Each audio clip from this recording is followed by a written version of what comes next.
Chicken தண்ணி குழம்புக்கு 2 மசாலாவுக்கு 2 வத்தல் போட்டுக்கலாம்.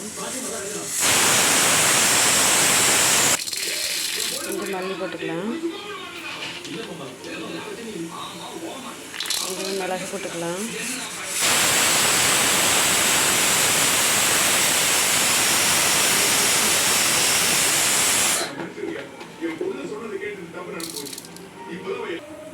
கொஞ்சம் கருவேப்பிலை போட்டுக்கலாம்.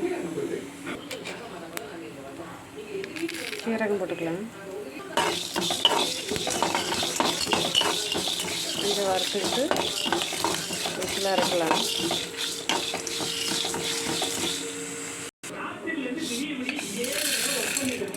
ஆற வச்சு அரைக்கலாம். கடாயில் எண்ணெய் ஊற்றி சின்ன வெங்காயம் கொஞ்சம் வதக்கிக்கலாம். வதக்கி அரைக்கணும். கொஞ்சம் தக்காளியும் சேர்த்துக்கலாம்.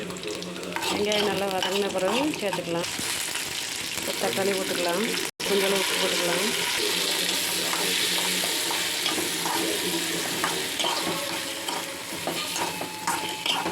இதே மிக்ஸியில் அரைச்சிட்டு வந்துக்கலாம்.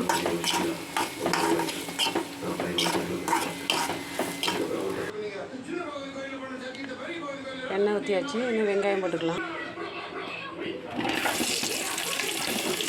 மிளகாயும் போட்டுக்கலாம்.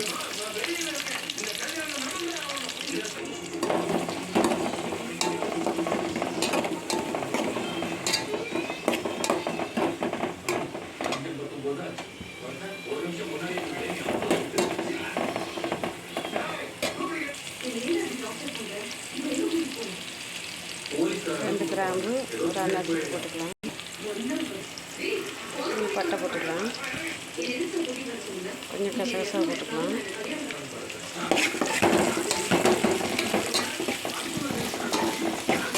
வெங்காயம் நல்லா வசங்கினப்போ தக்காளி சேர்த்துக்கலாம்.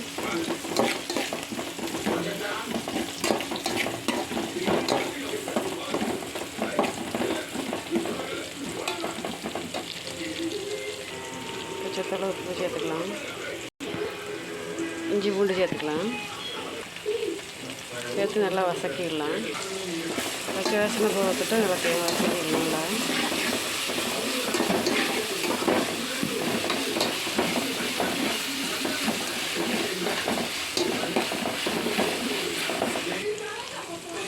தக்காளி சேர்த்துக்கலாம்.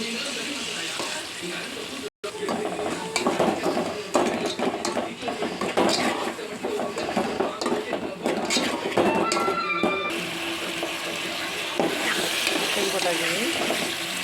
இதை வசக்கிட்டு சிக்கன் கொஞ்சம் வேக விடலாம். அதுக்கப்புறம் மசாலா அரைச்சிட்டு வந்துடலாம்.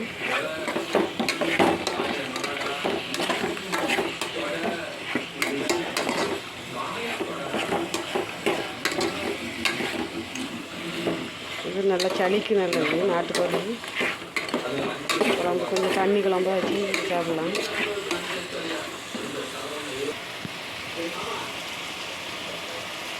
கொஞ்சமாக தண்ணி சேர்த்துக்கலாம்.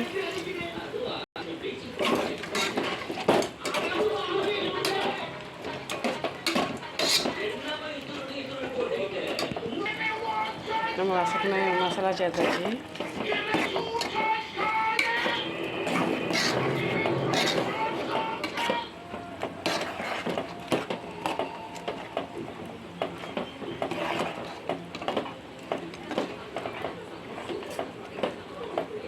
கொஞ்சம் தண்ணி விட்டு உப்பு சேர்த்து கொதிக்க விடலாம்.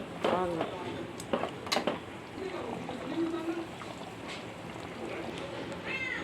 ஒரு அரை ஸ்பூன் வத்தல் சேர்த்துக்கலாம் காரத்துக்காக. இதை அப்படியே மூடி வச்சிடலாம். தண்ணி நமக்கு தேவையான அளவு ஊற்றியாச்சு.